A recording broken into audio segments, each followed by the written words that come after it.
I got to talk about Jasmine. You know how I feel about Jasmine. And before you put it in the comments, yes, she's a congresswoman. And yes, she has a law degree. I'm not a congressman and I don't have a law degree. So I'm not coming at her in that perspective or in that way.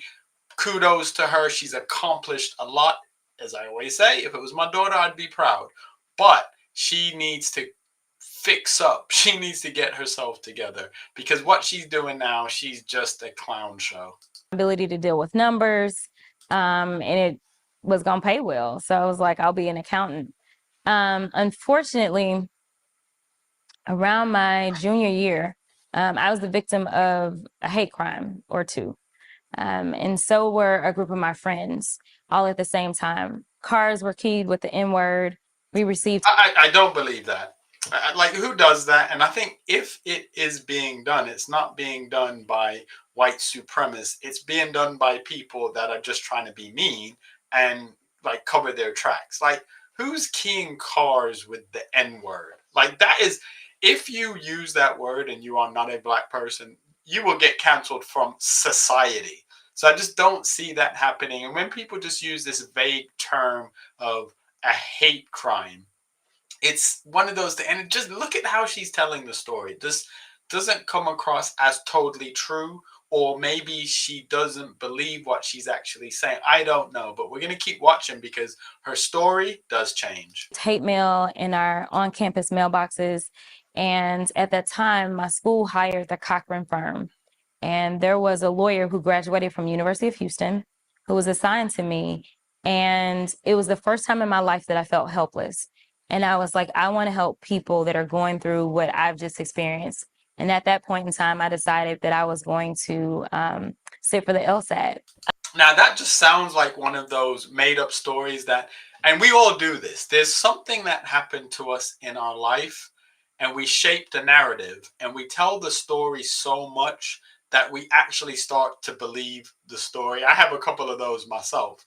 But that just sounds just so, I'm going to create this inspirational narrative of why I became an attorney. It's because there was a hate crime. It was the first time in my life that I felt helpless. And then they sent a lawyer through. It's just like a movie. It's just like that movie. I forget that movie, but it's just written and scripted like a movie. But then she changes her story. Because I think what started to happen with Jasmine Crockett is she started to get media attention, and it can change the way you act. And then you want to keep feeding that beast, and you just start to talk, as Jamaican people say, you start to talk fart. I did Little Shop of Horrors. So when I was in college at Rhodes in Memphis, I ended up doing Little Shop of Horrors. What part did you play in that? I was one of the women that was singing. Okay. Yes, I was in the chorus. Okay. And so I ended up doing it, and the mock trial coach recruited me to do mock trial. And I was like, no. By this time, I decided I was going to be an accountant. Didn't want to do anesthesia no more. Still didn't want to talk to people. So then he goes, no, you should do mock trial. And I said, that's for the kids going to law school. Long story short, he recruits me. I do mock trial just my senior year. I become a national All-American. He says, you should go to law school. So I applied, got a full ride, and said, fine, if I don't like it, I'll quit. Oh, how noble and sacrificial of her. Which is the real Jasmine Crockett, though? Well, the call for public service came and Jasmine answered. But back to that Atlantic profile, they saw something else in Crockett, a raging narcissism. And for a woman who claims to be so tough, she has exceedingly thin skin. For real. Have you ever seen her in a debate? Because she was just talking about debating and she went all national and all that. I've never seen her in a debate. And when I say debate, I don't mean on the floor of Congress where she's talking to other Congress people and there's parliamentary rules and all of that. I'm talking, that Byron Donalds said, listen, we can debate anytime. That would be a great debate. Let's debate the ideas. Let's not name call. Let's not, have these attacks on the fact that Byron Donalds is married to someone that's not black.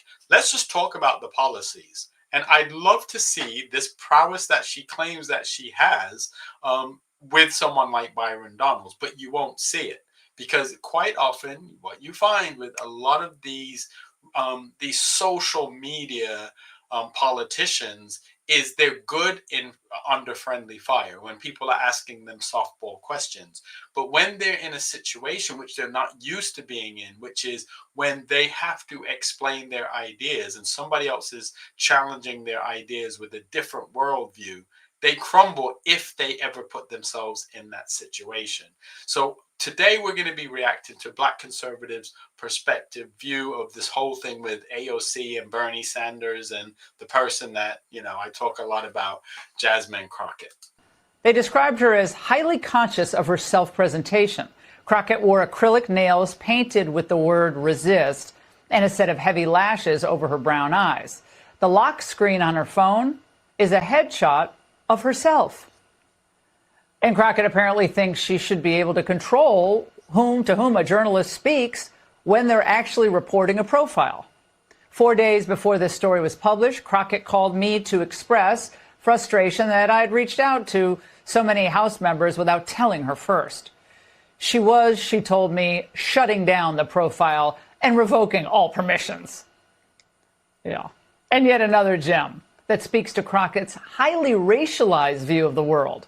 From the same profile, Crockett said that Hispanic Trump supporters had almost like a slave mentality. I asked Crockett whether she had ever regrets about her public comments. She raised her eyebrows and replied, "I don't second guess." See, this is the thing. I've said it before and I'll say it again. What happened with Jasmine Crockett when she had that viral moment against Marjorie Taylor Greene, where she said bleach, blonde, bad body built, whatever, and it went viral, it started to feed the beast. And then she became kind of like a joke. She became a person that you're expecting that next viral moment. And because she did that, when you watch her interviews and when you watch her go into that persona of the sassy Black woman, it just does not come across as that's her everyday, normal, resting way of communicating. It comes across like she's playing to the camera. And, I have sisters, I have nieces, I have, that wear the lashes and all of that. Not my thing. I don't really like it. But as someone who's a congresswoman, some of the things that she does and the way that she acts is not the best. It's not the best. There's a lot of really talented, articulate Black women who are accomplished that would represent that seat in Texas far better. Not saying you have to have a Black woman, but I'm just saying it's one of those things that I'm not a Black woman. So therefore, if I criticize or critique anything about her, it will be said it's because of that. And no, it's not. It's just because if you see some of her earlier interviews, she was a more reserved, more polished, more, I don't want to say articulate, but just her ideas were better formed. She wasn't doing she wasn't doing that thing. And that probably wasn't getting her the media attention that she wanted. And now, because she knows she has that security blanket of any critique or criticism against her, she can say, oh, it's because you're coming at me because I'm a Black woman. She's fragile. So you have this newspaper who probably is very liberal friendly doing an interview with her. They check their sources. They're trying to get corroborating information, interviews from other people. And she's vexed. She's upset because they're doing their job. She's not used to not being a somewhat media darling, but I don't think the media actually takes her seriously. I think that they have her on there because they know that right now, at least in the short term, she gets eyeballs. But the Democratic Party itself, the Black Caucus even, doesn't take her mega seriously. You know how that ends. Well, bless her heart. Boy, boy, boy, boy, boy. So we got to talk about some trouble in Wonderland. The Democrat Party is engaged in full-blown infighting that is now taking place on the congressional floor. Because if you guys haven't seen it, Cory Booker, the Democrat senator from New Jersey, has embarrassed himself once again by boohoo, whining, and crying on the congressional floor over, this time, Democrats not fighting Trump hard enough, okay, and fighting him, right? I mean, this is what took place on the congressional floor that was completely and totally embarrassing for Democrats. The Democratic Party needs a wake-up call. I see law firms bending a knee to this president, not caring about the larger principles, that those free speech rights, that you could take on any client, why are you bending the knee? I see universities that should be bastions of free speech bending at the knee to this. Well, they aren't bastions of free speech unless that speech is saying what you want them to say. And a lot of these people aren't bending the knee. They know they're wrong. They know that they don't have a legal position or stance to win some of these lawsuits. So them paying out is what you would expect them to do rather than being dragged through court and losing even more money. So when these people are settling out of court or just saying, you know what, maybe the things that we were doing were problematic, that's not bending the knee. And Cory Booker can talk all he wants. Again, an accomplished individual in his own right, but he's dead wrong on this, and he's not really convincing anybody. President, I see businesses taking late night off the air because they dare to insult a president. I see people who want mergers suddenly think that they have to pay tribute to this president. And what are the very people here elected to defend the Constitution of the United States saying, oh, well, today, let's look the other way and pass some resources that won't go to Connecticut, that won't go to Illinois, that won't go to New York, that will go to the states he likes. That is complicity with an authoritarian leader who is trashing our Constitution. It's time for Democrats to have a backbone. It's time for us to fight. It's time for us to draw lines. And when it comes to the safety of my state being denied these grants, that's why I'm standing here. Don't question my integrity. Don't question my motives. I'm standing for Jersey. I am standing for my police officers. I'm standing for the Constitution, and I'm standing for what's right. And dear God, if you want to come at me that way, you're going to have to take it up with me, because there's too much on the line right now in America. As people's due process rights and freedom of the speech rights and secret police are running around this. Blah, blah, blah, blah. All the stuff we've heard before. Secret police. I mean, are they secret police or are they ICE agents doing their job? So on the one hand, he's saying he's standing up for his police officers, but that excludes the ICE officers, which are enforcing laws. If you disagree with the law, you can change those laws. But whilst those laws are the laws on the books, then, the brave men and women that choose to take those jobs should be able to do that in safety, which is why they have to wear masks, because they're being outed and they're being doxxed, and that puts their family in harm's way. He should understand that. There's got to be a better way of them challenging the ICE agents without putting them and their families at risk. There's got to be a better way than what they're doing right now, even more so when it's such a popular thing with most voters. It is one of those 80-20 issues. And I think they try to parse words to make it look like, there are a lot more people opposed to it because, they'll throw in a phrase or whatever when they're doing the polling to get the outcome that they want. But by a large margin, people want their streets to be safe. And if you have someone that has come across the border illegally, that on top of that has broken laws, and on top of that has been given a removal order, for the ICE agents to want to be able to get those people when they're being released from jail or from prison, that just seems like a no-brainer. I don't understand why the Democrats in the sanctuary cities and sanctuary states don't just see that as an own goal. Don't see that as we are not doing the right thing here. You have someone, and this isn't everybody, so I'm not talking, but there are instances where someone has come across the border illegally, someone has then committed a crime, been arrested, maybe been released, been arrested again, and all that the ICE agents are saying is, when this person is being released, let us know, we'll come pick him up. And they don't want to do that. And then he's talking about him wanting to defend and protect his police. It just doesn't sound like it's a genuine and consistent view. Country, picking people up off the streets who have a legal right to be here. There's too much going on in this country. When are we going to stand together for principles that I just heard that we're agreed with? When are we going to stand together?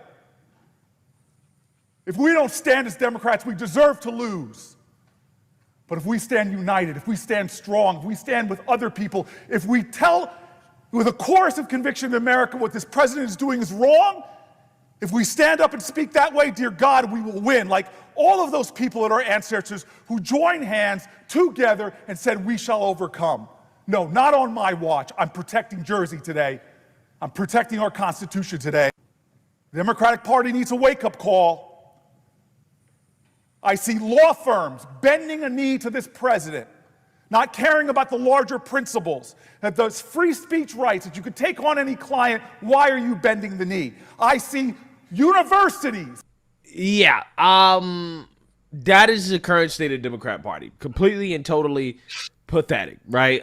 This is why they're losing, okay? Stuff like that is why they're losing. So with that being said, we got to talk about more infighting here, okay? Because apparently Democrats on Capitol Hill are expressing their frustration with Jasmine Ratchet, and she did not want The Atlantic to write about this, right? She didn't want The Atlantic to write a profile on her and to ask her colleagues about her working with her as a member of Congress. And she tried to shut down this profile after finding out that her colleagues would be chiming in when it comes to their opinions on her. So without further ado, let's get into this. Crockett at the center of a political twister. Again, the Congresswoman from Texas has made waves by mocking Republicans and also fighting with people inside of her own party. So you see the screen, dim darling or dim danger. A new profile on Jasmine Crockett paints her as a brash, self-promoting and image-obsessed, right down to her lock screen photo of her own face. After finding out the reporter had interviewed her colleagues, she tried to pull the plug on the story. Some Democrats are comparing Crockett's combative style to arson. Ooh, here's what that sounds like. Y'all know we got Governor Hot Wheels down there. Only thing hot about him is that he is a hot mess, honey. You could tell Donald Trump anything tonight. I would tell him to grow a spine and stop being Putin's. See, we can do better than this. Surely we can do better than this. You can oppose or disagree with someone's political view. You can, be a little bit witty about it, but she just looks like she's drunk. She just looks like that girl at college who gets drunk and just runs off at the mouth. She doesn't come across as someone you would want leading any meaningful committee in Congress. And as I said, people keep putting her on their screens and in their pages because they're looking for clicks. I don't think they're looking for any deep political analysis or anyone that's going to move the country forward. It's just the worst. Cruz. I mean, this dude has to be knocked over the head, hard. Okay, that's really where the issue is, though. I mean, the whole violent there's no place in politics for that. Mark Meredith is on Capitol Hill. Mark. Harris, good morning to you. Well, Congresswoman Crockett, she's still relatively new to Washington, but as you showed, she's made quite the splash, becoming one of the most outspoken members on the left and looks like a rising star within the Democratic Party. But Crockett's rocket to stardom also comes at a cost. This week, The Atlantic publishing a lengthy profile of the 44-year-old. There was a lot of focus on her desire to make controversial comments. The Atlantic writing, Crockett is testing out the coarser insult comedy style attacks that the GOP has embraced under Trump, the general idea being that the Republicans go low, the Democrats should meet them there. But the article points out Crockett is still trying to shape her image and reportedly even tried to shut down this piece after the reporter involved reached out to multiple House members for their take on her. Seems Crockett apparently doesn't quite understand how journalism works, because in the profile, there's this following passage. I'm quoting from it. Crockett said that people are free to disagree with her communication style, but that she was elected to speak up for the people that I represent. As for her colleagues, 4 days before this story was published, Crockett called me to express frustration that I had reached out to so many House members without telling her first. She told me, shutting down the profile and revoking all permissions. That's funny because you can't do that. Sorry, this is like one of the most basic rules of dealing with journalists. Sorry. once you've spoken to them on the record, you don't own the story anymore. They do. You can't stop them from covering you because you don't like that they reached out to other people. You have to decline to talk to them in the first place. And this is the problem. So this is very telling about someone who's 44 years old, is a congressperson, is someone that graduated from law school and won all these debates according to her. She doesn't understand how journalism works. So you have to question how she rose to the ranks of where she is. Not to say that everyone should understand journalism, but you should understand the fundamentals that you've agreed to an interview. They're going to speak to your colleagues, and you can't then, because you don't feel that it's going to be a fluff piece, say, well, I revoke access and I revoke my words. That's not how it works. And she should know that. And this is someone that wants to be a head or leader of a committee. This is someone that feels that she's equipped to lead the Democratic Party. Now, I do think they need some new, younger blood. I think they need people who know what they're doing, people who can battle, people who are somewhat battle tested. They need all of those things.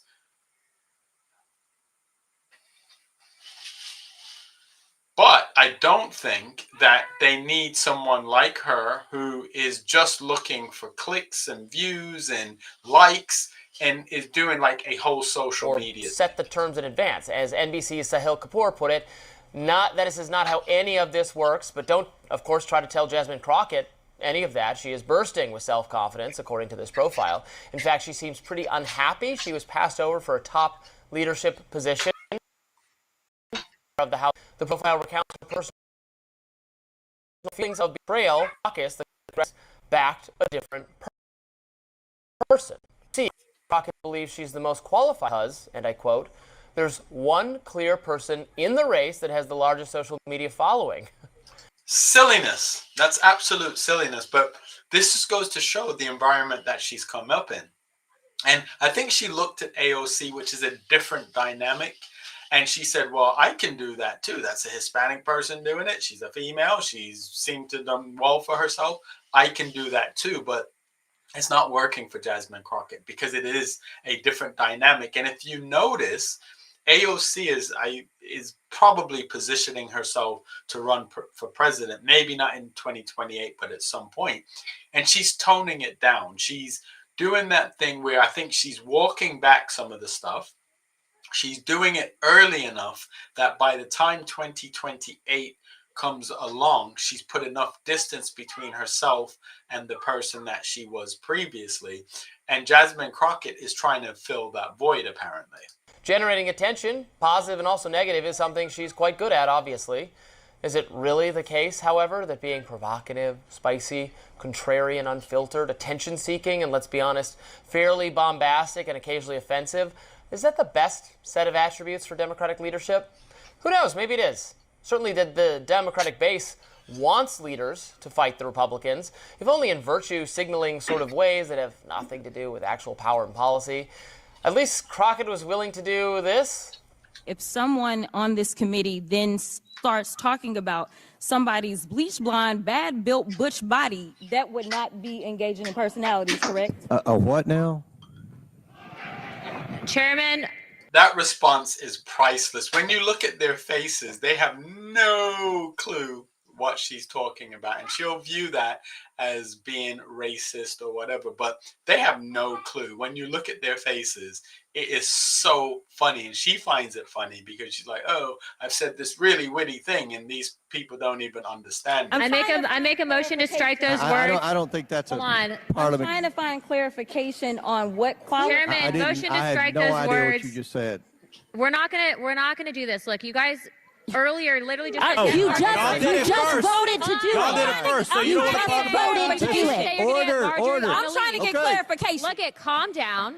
Calm No, down. because this I is would what like to y'all get do. through proceedings. So I'm trying to Hey, get Miss clarification. Crockett, you're not Y'all wanna recognized. play Miss games? I can't hear Crockett. you with your yelling. Yeah, so you see that, you heard that. Okay, now, again, apparently Democrats are getting tired of this act from Jasmine Ratchet, and that's why she didn't want this profile from The Atlantic to come out. Because like I told you guys, when she first announced that she lost the leadership race for House Oversight, I told you guys it was obvious why Democrats didn't want her to be leader is because she alienates moderate voters, which is basically what this Atlantic article outlines about her and some of the issues, the infighting that is going on within the Democrat Party. A lot of her colleagues not liking her at all. Let's read this. She was losing her race to serve as the top Democrat on the House Oversight Committee. She told me a job she felt well suited for. Members of the Congressional Black Caucus were planning to vote for the most senior person in the race, even though that person wasn't actually a Black Caucus member. Crockett complained. So basically, the Black Caucus, right, instead of voting for the black person, they're like, nah, we're going to vote. Well, hopefully they would vote for the best best person. So the Black Caucus is a congressional caucus, which doesn't include a lot of the Republican Black congressional seat holders. So that's kind of funny. But they should be trying to advance people who are going to advance causes that impact or help their constituents. It shouldn't necessarily be because someone's black they're going to put them forward, because we've seen with President Obama that you have to be the president of the country, so you should have a view or policies that are going to better the entire country, and by virtue of that rising tide all boats go up. But her view that they are backing someone and it's not even a black person, it underscores the fact that she doesn't really understand politics. And maybe at some point in the future, when she's had some more time and her political prowess improves, maybe then she'll be ready. But she's just not ready for it right now. She's ready for prime time because it's good viewing, but she's not ready to be the leader of a significant party or a significant committee. For the most senior person, right? We're not going to vote for the black person. And that pissed off Jasmine Crockett because she was supposed to have the pro-blackity black support. Even the pro-blackity blacks were like, nah, we can't really get behind you like that, right? We're not rocking with you like that. California members were siding with the California candidate. One member was supporting someone else in the race, she said, even though, quote, that person did the worst in their pitch to the caucus. Crockett was starting to feel a little used. Some of her colleagues were, quote, reaching out and asking for donations, she said, but those same colleagues, quote, won't even send me a text back about the oversight job. Wow. Yeah, so she's being stabbed in the back, right? She's been stabbed in the back, okay? The Democrat Party is a party full of snakes and backstabbers. To Crockett, the race had become a small-scale version of the Democratic Party's bigger predicament. Her colleagues still haven't learned what, to her, is obvious. Democrats need sharper, fiercer communications. It's like there's one clear person in the race that has the highest social media following. Crockett told me, yeah, so apparently she believes that her social media following is a qualification for leadership, right? Oh, well, I have the most followers on social media, so therefore I must be a leader, right? And that argument, I guess, isn't sitting too well with her colleagues, right? Let's read more here. Perhaps inadvertently, Crockett seemed to be acknowledging something I heard from others in my reporting, that the forthrightness her supporters love might undermine her relationships within the party. Exactly. And she comes across as an entitled type of person. And she hasn't done the work. She hasn't put the time in yet. And as I said, maybe at some point in the future, this will be, or she will be a better fit for it. But right now, she needs to put the work. And my grandmother used to say, you ride crooked till you can cut straight. Maybe she needs to do that a little bit. Maybe she just needs to back and support and be a team player, wait her turn to a degree, continue to add meaningful points to the conversation, and do as she's told. You know, don't just come in and feel like you can take over the party and no one can criticize you and you are above reproach. You have to realize that you're just new. You're new. You've been there, you know, a couple years, and there's a lot to learn. And you can't alienate the people that will need to vote for you for various committees. Some of Crockett's fellow Democrats worry that her rhetoric could alienate the more moderate voters the party needs to win back. In the same week that Democratic leadership had instructed members to focus on Medicaid cuts and tax breaks for billionaires, Crockett referred to Texas Governor Greg Abbott, who used a wheelchair as, quote, Governor Hot Wheels. Crockett claimed that she was referring to Abbott's busing of migrants in an interview with Vanity Fair after the 2024 election. Crockett said that Hispanic Trump supporters, quote, almost had a slave mentality. She later told a CNN host that she was tired of, quote, white tears and the mediocre white boys who are upset by DEI. Yeah.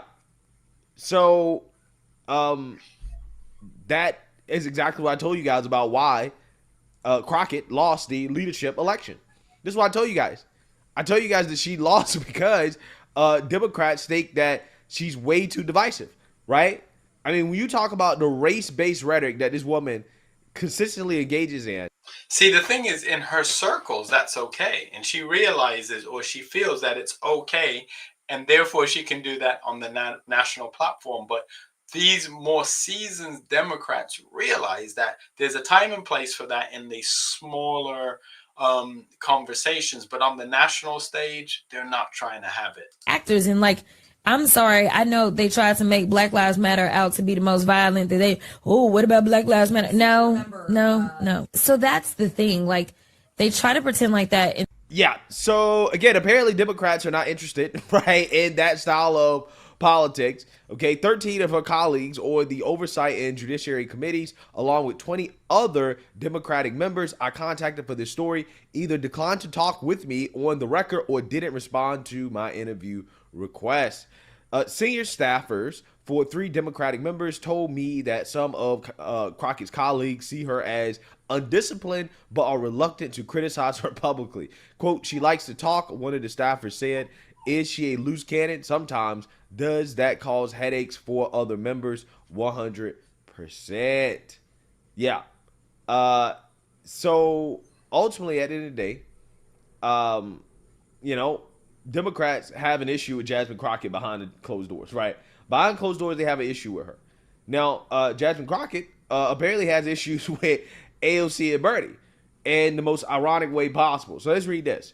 Representative Jasmine Crockett recently criticized far-left Representative Alexandria Ocasio-Cortez and Senator Bernie Sanders, quote, fighting oligarchy tour for being self-promotional rather than about the team. Wow, the irony of Jasmine Ratchet criticizing somebody else's rally or somebody else's, I don't know, promotion as self-promotional rather than being about the team, because she certainly is not a team player, right? Which is what Democrats told her doing her bid for leadership. Crockett lambasted the nationwide rallies headlined by the lefty pair during a May meeting with Representative Maxine Dexter as the Texas Democrat campaign for the top Democratic spot on the House Oversight Committee, according to the Atlantic magazine. So this just shows she does not have the political savvy that is required to move up the ranks. Now, why would you go after AOC and Bernie Sanders, 2 of the most popular people in the Democratic Party? Did you think that because you're a black woman that people would just rally to your defense and agree with you? Absolutely not. As much as I disagree with 99% of AOC's and Bernie Sanders policies, they're popular. And they're not just popular on social media. When Bernie Sanders was running, he had a huge following of young people, college people, even though I disagree with them, people like his ideas. AOC has been doing it for a while. At least she's put some of the work in. So you have Jasmine, who's coming in here just, like all guns blazing, trying to get positions that she's probably not qualified for. And then instead of realizing and seeing the writing on the wall and saying, you know what, let me just lay back in the cut, let me be a team player. They've signaled to me the things that I'm doing wrong. Let me take that on board. Instead of that, she attacks AOC and Bernie Sanders. That could never have ended well. This is yet another thing about Jasmine Crockett that makes me feel we can do better. Like, if you have to have a black female in that seat in Congress, trust me, I lived in Texas. There's way more qualified, articulate, charismatic people that can potentially have a YouTube or social media following, but would represent better, right? And why am I giving the Democrats advice? Because actually they're self-destructing, and Jasmine Crockett is one of the people that is leading the charge. But we need better leaders, and ultimately, if we have better leaders, America can be a better country, and everybody wins. But if you are a leader and you're like this lady, it's just not good for anybody. It's not good for our constituents. And really, the time that she's spending traveling around the country and doing all these late night show interviews and all of that, she should be in the streets in Texas talking to her constituents, finding out what she can do to make their lives better. It's clear that she has national ambitions as opposed to just being, well, I shouldn't say just being, but being a congressperson. So I just think that she needs to just lay back. She needs to understand, learn, be more humble. She needs to just be a team player, and her turn will come if her turn's supposed to come. She's still young. She's, according to her, quite talented. Her turn will come if her turn is supposed to come. But if she keeps acting like this, she's going to be pushed out into the wilderness. The Democratic Party's not doing that well anyway. So to be in the wilderness in a party that is having or experiencing all-time lows in the polls is not a good place to be. 2028 election will be so interesting. I've heard people say that the Democrats have a deep bench. It'll be interesting to see who that bench is comprised of. I don't think Kamala will be one of the people running, because I think she might be running for governor of California. Who knows? We'll see. I think she has indicated that maybe she might be dropping out. We'll see. If she doesn't run for governor, then maybe she is going to run for president. We'll see. But remember, she was one of the most unpopular vice presidents in U.S. history.